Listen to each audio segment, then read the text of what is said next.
Without warning, a powerful blast of thunder shook the ground. Shocked people saw a surge of water flowing from the subway.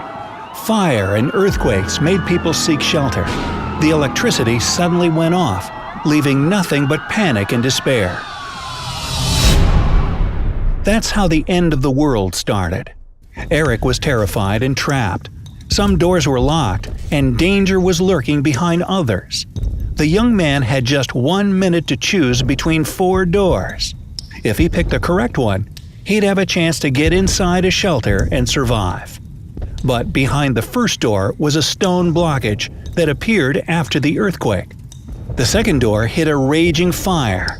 Behind the third door was electric power saws. And the fourth door was holding back a flood. Which door did Eric have to choose to stay alive? Do you like disaster movies? Then you should know how the main characters managed to survive. You have only 15 seconds to help Eric.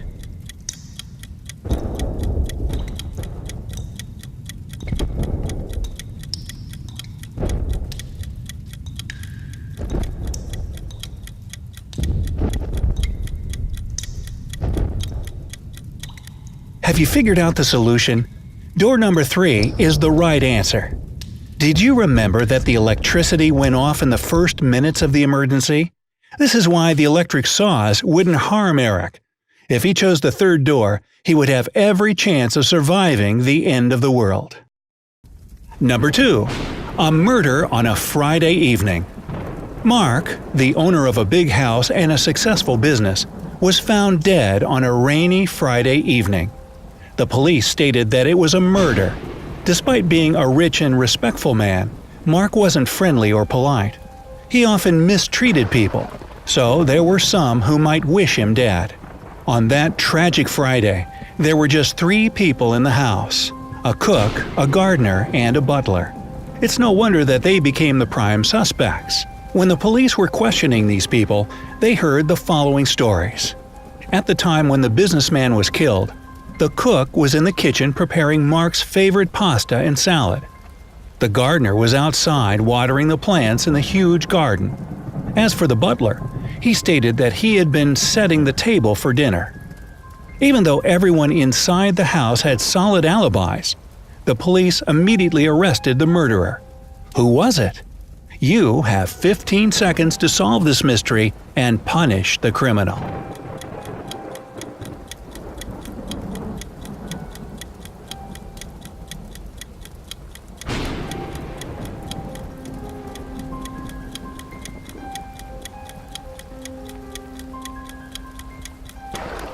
If you were wondering why the gardener had to water the plants on a rainy day, you were absolutely right.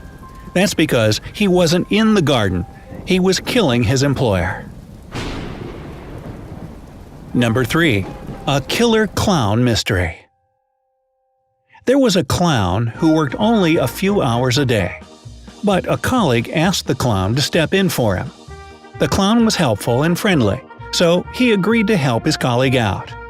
This turned out to be a bad decision because the clown had to deal with 50 shouting, screaming, energetic kids. When the clown returned home late at night, he had only enough strength to switch off all the lights and fall into bed. He never woke up during the night, and he did not sleepwalk. However, when he woke up, he found out that he had killed 666 people. He was terrified. How did he kill all those people? Oh my! These scary movies about clowns don't lie. But can you figure out how a person can commit such a terrible crime without waking up? 15 seconds to reach your conclusion.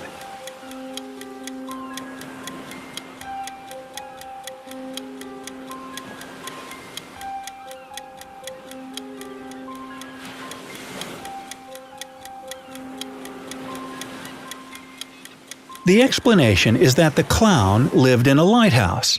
That's why he had just a couple of hours a day to work as a clown. That night, he was so exhausted that he switched off all the lights in the house. This caused the boats at sea to crash, which resulted in the deaths of 666 people.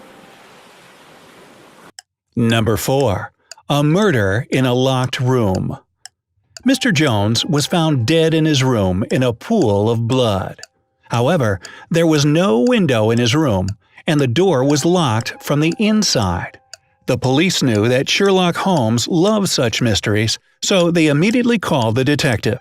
When he arrived, he examined the crime scene and questioned the 4 people who had a key to the room. Sophie, the maid, said that she had come to wake Mr. Jones at 7 a.m. as usual. When she saw him dead, she had started to scream. John, the butler, stated that when he heard someone's screams, he had rushed upstairs, turned on the light, and had seen Mr. Jones with a knife in the side of his neck. Hannah, the governess, explained that she had hurried to the room along with John. When John turned on the light, the first thing she had noticed was that the room was all bloody. As for Jack, the cook, he said that he had been preparing breakfast at that time and hadn't seen anything.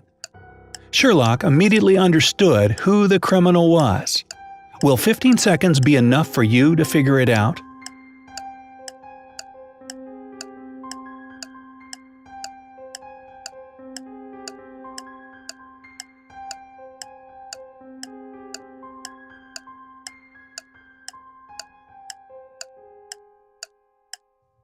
Well, the murderer is Sophie.